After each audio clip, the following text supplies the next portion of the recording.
President Obama appealing to the American people last night, saying his policies are slowly returning us to prosperity, arguing he needs another term to get the nation back to health. Take a listen.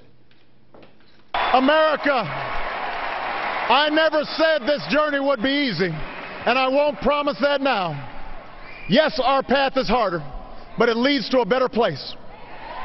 Yes, our road is longer, but we travel it together.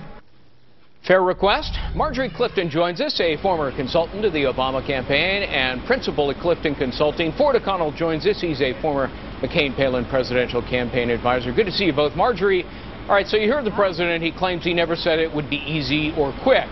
Well, yes, he did, didn't he? He famously vowed he'd get it done in 3 years, and he and his economic team boldly promised that if his stimulus were passed, unemployment now would be 5.6%. So, you know, Marjorie really wasn't telling the truth last night, was he?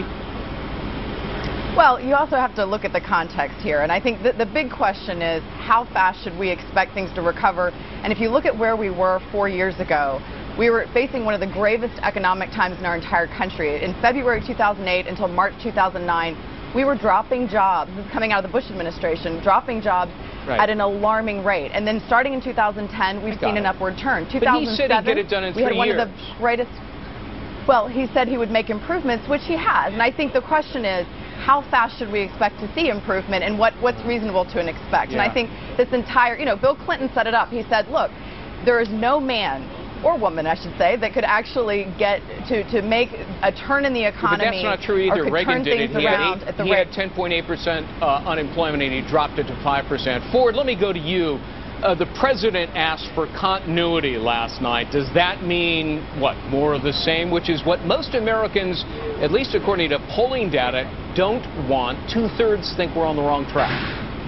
The president's request for 4 more years sort of borderlines on arrogance, in the sense that we have an unemployment rate of 8% and a debt of $16 trillion, and all he's offering is more of the same. Essentially, his re-election campaign is predicated on emotional rhetoric, lofty promises, the duck economic reality, and he's bent on tearing apart Mitt Romney. He's not interested in working across the aisle, and he's not interested in moving to the center. It's more of the same, and America can't afford it. Marjorie, President Obama said of the Romney-Ryan ticket, and I'm quoting here, this is what he said last night, they want your vote, but they don't want you to know their plan.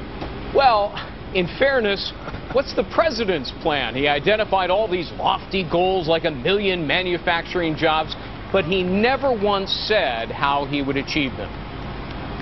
Well, let's also be clear about what conventions are about. Conventions, either Republican or Democratic, or pep rallies. They're about really encouraging the base and energizing the base, getting voters out. Just a pep rally. Greg, you got to love these guys. Absolutely. All they want to do is change the subject. Just a pep rally.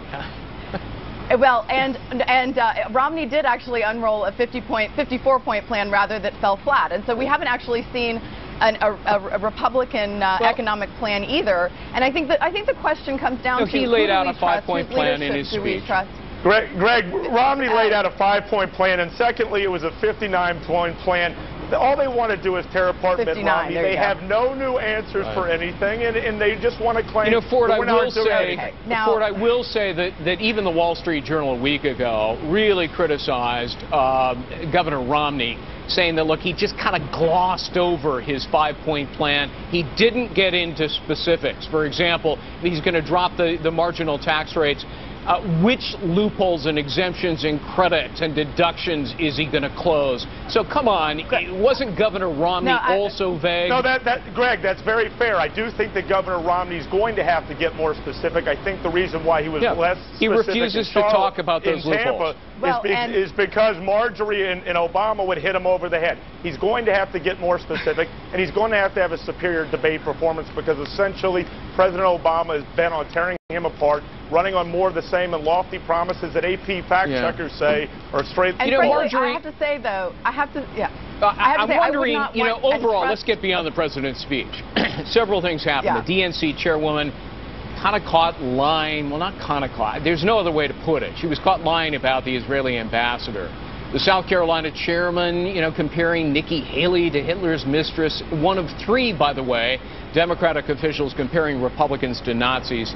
Then they had to reverse themselves on God and Jerusalem. These are more than hiccups, aren't they? Are these mistakes that really tarnish the convention for Democrats? No, and I think what we need to look at is context. And again, going back to both Republican and Democratic conventions, this is about energy. It's about really creating messages that get people excited and out to the votes. As Giuliani pointed out, apparently the facts and the details don't really matter in the conventions. I would argue that as an American people, they do. And one of the things I think that's important for the media and all the fact-checking that's happening is making sure that we do hold candidates accountable on both sides of the aisle. Got to leave it at that. Ford, I'm out of time. Marjorie Clifton, Ford O'Connell. Good to see you both. Thanks so much. Thank you.